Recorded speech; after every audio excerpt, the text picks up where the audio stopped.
Not bad, not bad at all. In case I didn't kill these. Oh, I'll get sparks back. Yeah, some enemies, instead of dropping the little orbs, they instead drop butterflies that bring back your sparks.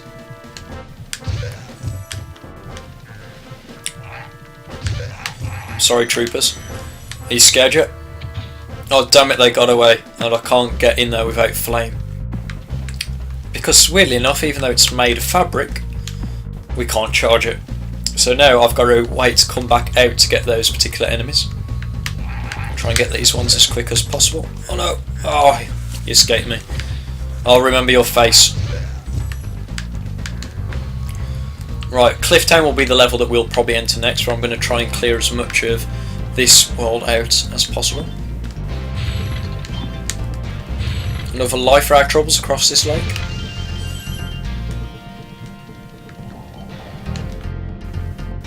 Let's go and speak to the balloonist and see what he actually wants for us to progress. Gosnold.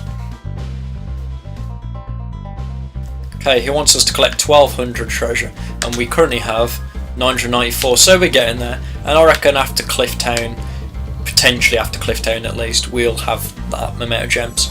I can't remember now if Clifftown has 200 or 400 gems, and unfortunately it's another level that we can't collect a good chunk of it.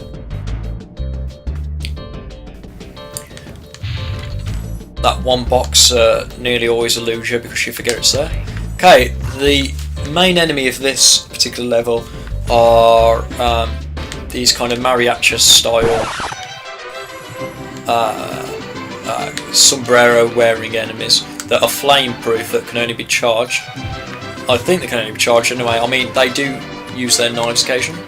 These are fat ladies that we cannot attack because they require flame. But get close enough, they don't do any damage, they just slap you. Hence the point of their associates who do all the killing for them. Equally, we can't get some gems that would usually be hiding inside one of these food pots because you need flame. Pretty clever hiding them inside the food pots. Oh, what's this over here? Nearly missed these. Oops. Okay.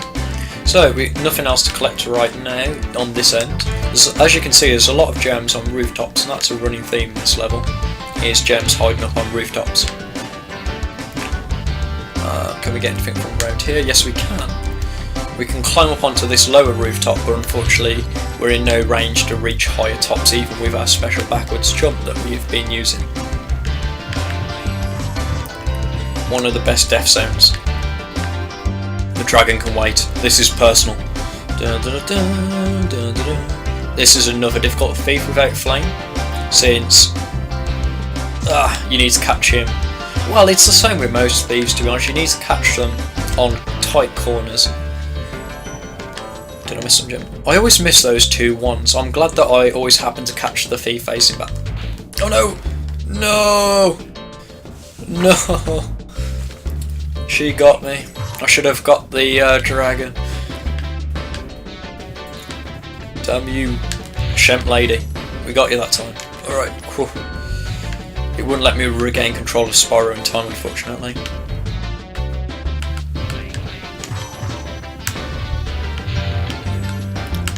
Well, I don't need to catch the thief again. Likewise, if you kill a thief again, they just drop a little orb. So, I think it would have been a lot better choice. How's the dragon supposed to flame metal armor?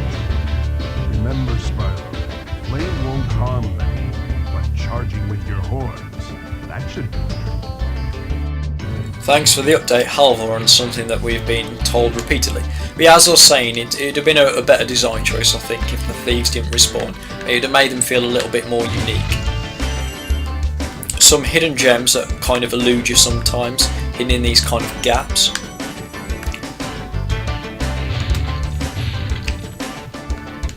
And as we can see up over there, it's much higher than we are right now, so it's not glidable. There's a whole half of the level over there, just waiting to be explored, which we'll get round to eventually. Hopefully, if we can get to the appropriate place.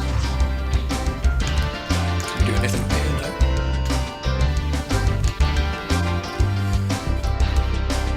I'm really interested to see if actually getting the gems from the bosses will make up for not being able to get the gems from the metal chests. The metal chests being flameproof. So obviously, when I'm doing the no charge run, which is the lower screen, those chests will be unmoved. Okay, this is going to require a bit of work now because all of our enemies that are these red ladies are going to block our path and keep smacking us, like so, making it very difficult to progress past them.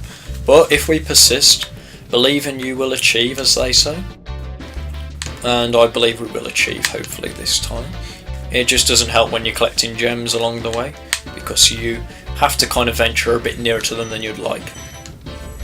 Oh yeah, this is an interesting animation. Spyro only makes this kind of weird trot while he's going uphill. Okay, guarding the bridge now, and she's sending her mariachi man at us. I can hear the shaking of a dragon as well, so we must be close to another dragon. We're going to have to keep using glide to glide around these ladies. Sorry ladies, I'm just not interested in your species of shemp. This here is the first time we've encountered it. This is a strong box. Unlike the lockbox counterpart, as I said, there is no key to open this. It is opened in special ways. And the special way to open that strong box is using that firework.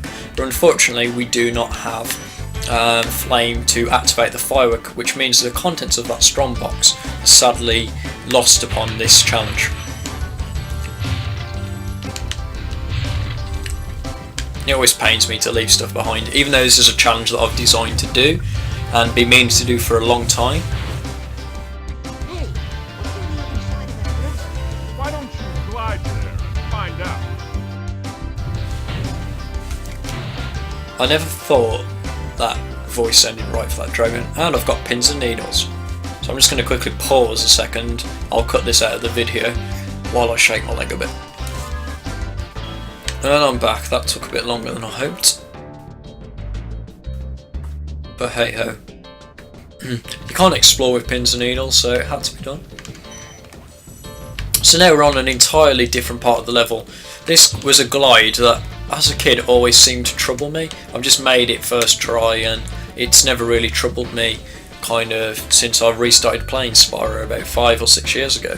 When I was a child, that glide, I used to, if I did make this jump, it was very rarely on the first try. And I don't know why, it just felt a lot harder. Oh, the fodder on this level, as you've probably seen scattered around, are these weird lizards that kind of have long legs. They almost look like those duck dinosaurs. I forget what they're called, but one of them's played as Ducky on Land Before Time, if anyone's ever watched that. Really bringing back the nostalgia. Oh, nearly got flanked and blindsided by that bird. Let's go and clear up before we speak to our latest dragon. Let's see if he's got anything interesting to tell us, now that we've made our way all the way up here to save him. You've reached the highest point in Cliff Town. You can get to almost anywhere from here. If I were you, I'd use that whirlwind there. Marco Polo. Interestingly enough, if any of you have watched our Let's Race of this, Marco happens to also be the name of a balloonist, which I find quite interesting. One of the balloonists is called Marco. Look at all the red ladies. I mean, the draw distance is pretty amusing. I'd also debate whether what that dragon said is true. This really doesn't look like the highest point in Clifftown. I'd argue that where the return home portal all the way back up there is actually the highest point. But now we've got a whirlwind to give us a shortcut, so now we can explore this a little bit more freely. And it allows us to get some of these chests that were originally out of reach on rooftops. Or just a random life, just sat there. Yeah, enemies can also, they drop butterflies or they can drop orbs. Very seldom they'll drop full lives. It's a very rare occurrence though. Can drop down here, get these gems as well. It's annoying when you die because all the enemies respawn and you kind of have to make a mental note of who you've already killed and whether it's worth double checking.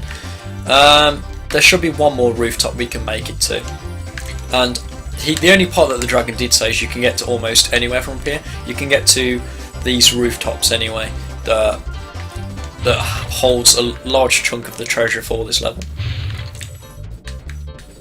This should be practically all of the gems in this level, except Insomniac being the dastardly bunch that they are.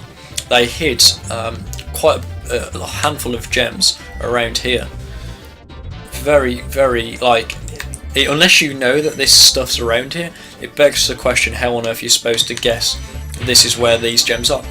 And you've just seen from that chest we got one of the rare 25s, so they really made finding that location worth the reward.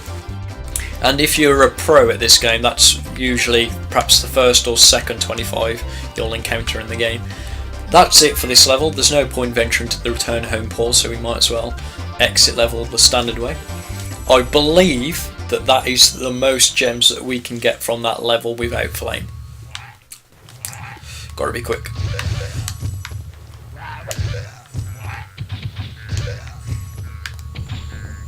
I think I got them all. It's a shame we can't watch them in action. They do this really funny Mooney animation, which you've probably seen before if you've played the game. Is there another one? I may have missed one. I cannot tell.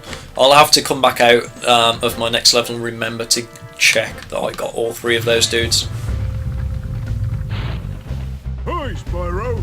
Sparks the Dragonfly has been doing a good job protecting you. Make sure to keep him strong by feeding him lots of butterfly. As if we would forget the advice that has been told twice already. Ice Cavern. Dry Canyon done. And that puts us through the first level of World 2. Just going to replenish my sparks before I venture forth into my next Dragonly quest, which will be into Clifftown. I don't have to worry about anything in the home world now, considering we've already got everything we need to.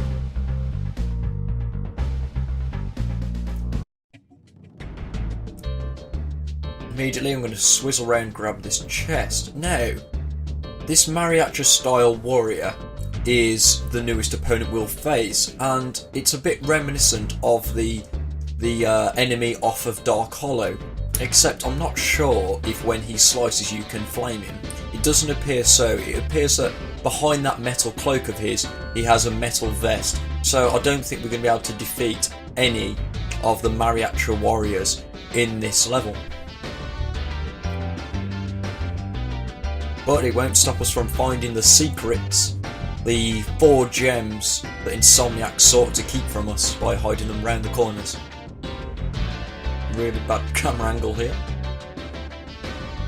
We may not be able to defeat the Mariacha warriors, but we can defeat their mistresses, the Matrix women in the red dresses, if it were, who are quite fortunately flammable. Their most dangerous attack does not damage us in any way, but it does launch us quite far into the air, and has many a times caught me off guard and sent me plunging to my doom off the edge of this particular area. This one lady is the bane of my speedruns because she catches me so many times and knocks me into the blue goo below. I guess Clifftown is like the Grand Canyon in appearance. I'm guessing that's where the inspiration for it came, this Grand Canyon style thing. It's not too dissimilar to Dry Canyon in appearance, but it does focus around the idea of having a town that scales up the edge of a cliff, which is kind of cool. I guess the name Clifftown gives it away, and not, as I used to call it as a kid, Clift Town. We can prematurely get this firework. You're supposed to glide to the rooftop, but a well-timed jump and you can get high enough to flame it, and that will destroy a strongbox later in the level. And if I remember correctly, this strongbox has a nice array of gems within, compared to some of the stingy lockboxes that we have encountered thus far.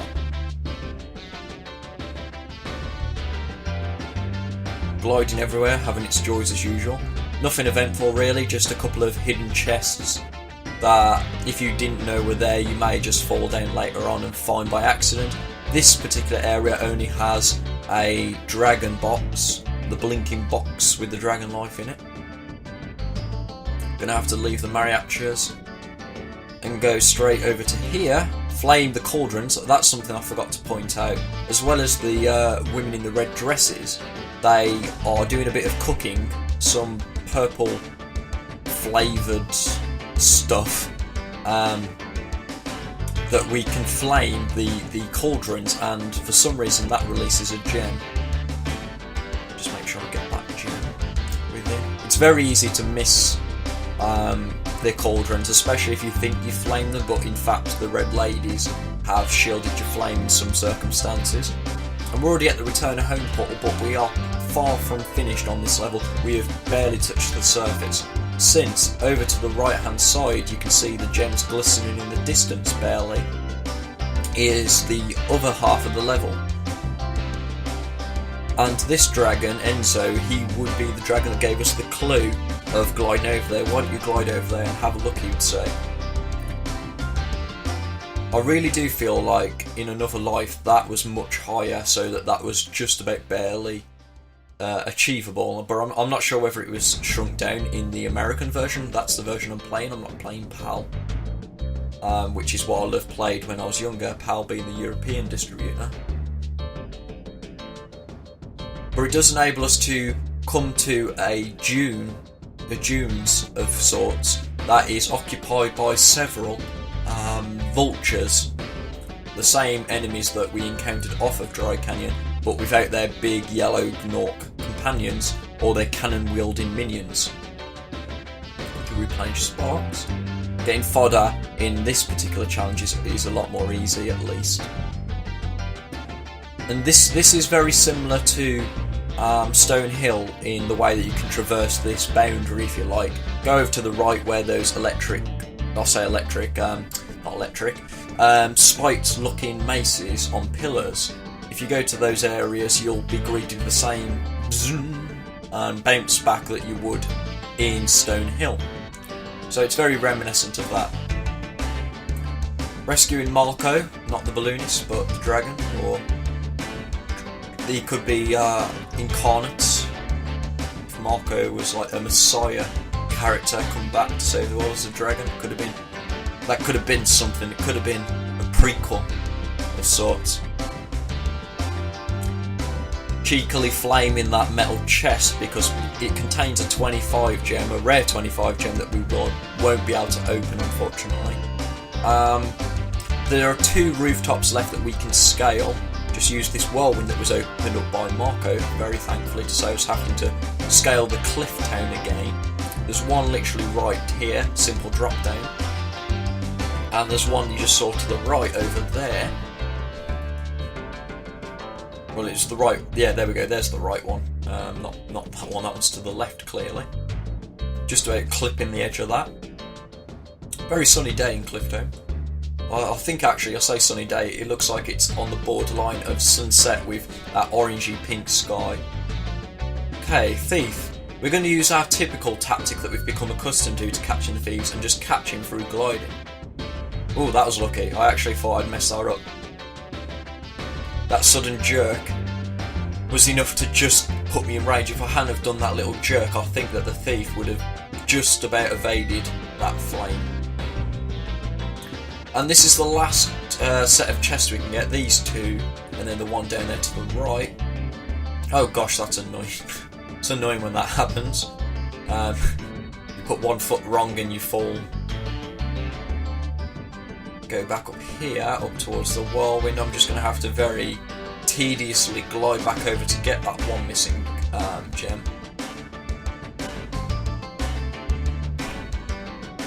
And there we have it. That's Cliff Town as much as we can complete, or at least as far as I'm aware so far. We got the air gun, we got the gems, which I'm pretty happy with. It's always a bit of an if whether I can get the eggs on each level that we try.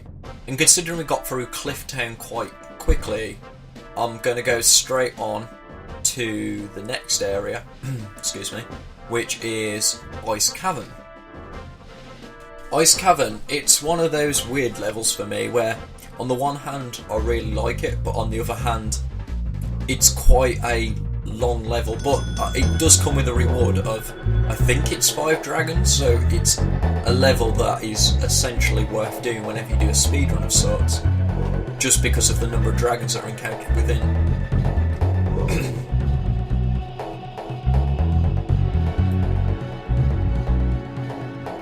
I'm actually doing the commentary for this part of the video with a terrible hangover, so you'll have to forgive me if I'm constantly doing that. Thing I think it's called in the UK. Do a nice barrel roll into Ulrich. A very nasty piece of work in the Oblivion game. Find you 5 gold for littering. Littering! That's more than Spyro makes in a year. Well, no, it's not, since we've just picked up a 10 right there. We will have to be just as creative catching the skier-like Norks in this game. They're not as fast as the Blue Thieves, but they like to run away from Spyro, so we're going to have to think a bit more carefully about how we're going to intercept them.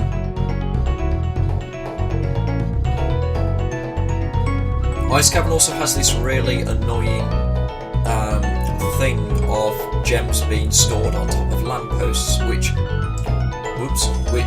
is a bit annoying, because while they're up there on top of the lamppost, they are just aesthetic appeal.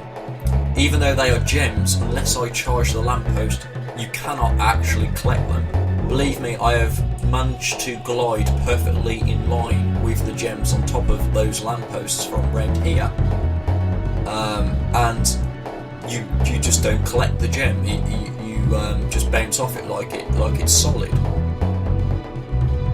So whenever we see a lamppost, it's a gem missed. I mean, there is a section a bit later on, perhaps I'll have a show of going towards the lamppost. Sparks himself cannot either get the gems up there as well,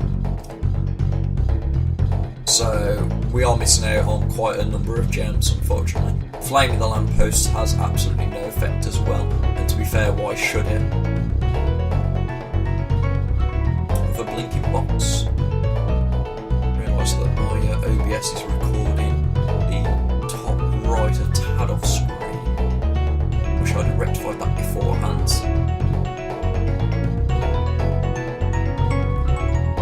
Another set of enemies. You've got the 2 Russian-style Gnorcs in this level.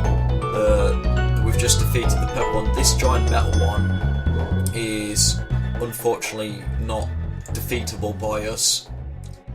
Despite being big, he is covered in armour, making him flame-proof, so we can't get him in that method.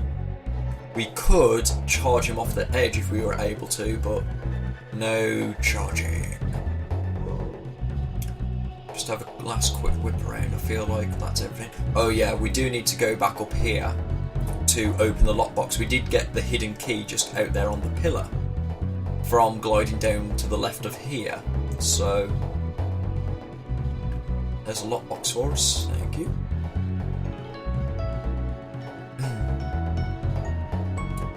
Yeah, so where I was facing there is where you would glide around if you wanted to try and get those gems, and believe me, with a perfect jump it is possible to become level with those gems. Just have one last guess, you can't get it from there, as you can see. Also, there's the bounce jump that I discovered from other people's videos, specifically RJ Waters 2's video. He does this bounce jump that adds a bit of extra height. I don't use it in this section, but even with that it doesn't make a difference.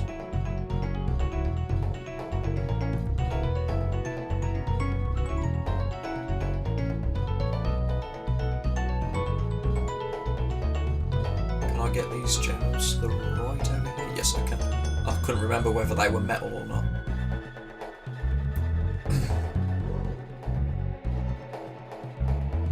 very precarious bridge, not too dissimilar to the one that we've just done on Clifftown actually, except it's listed to the left as opposed to the right.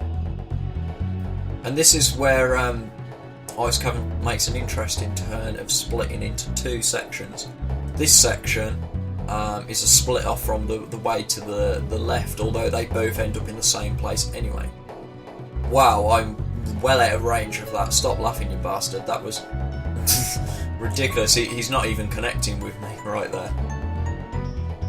But I'm still taking damage. Anyway, that's pretty interesting, but also very annoying.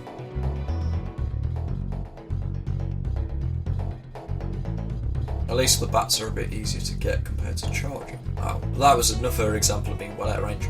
The good news is every time he hits me, he does that laughing emoticon, if you like, that laughing emotion, which allows me to get the gems around him before he can get in for a second strike.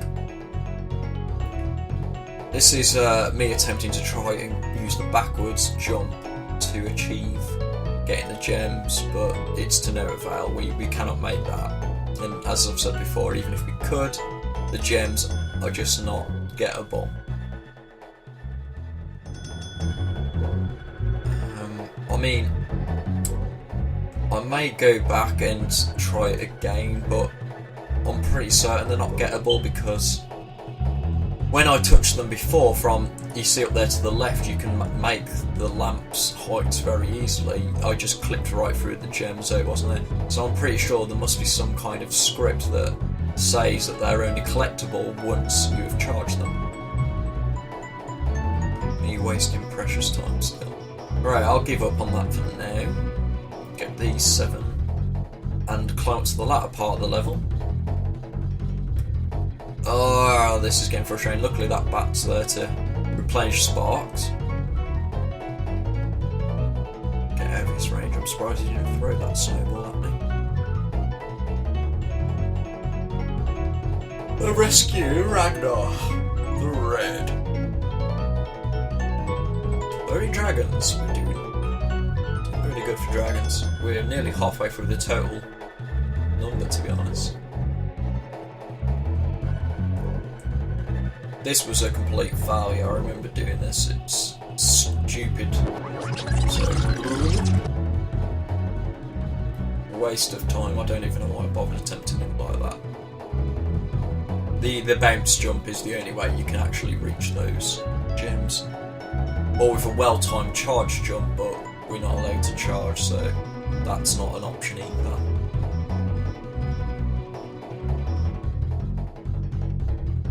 But as we dictated in the very first episode, I can use the charge button in Glide to give me the extra hop, but I can't use it to in any way help me get gems. So I don't want to risk charging into the lamppost anyway and knocking the gem off by mistake, because that would be cheating. So not going to risk it there. We're just going to return home, and that'll be the end of Ice Cavern.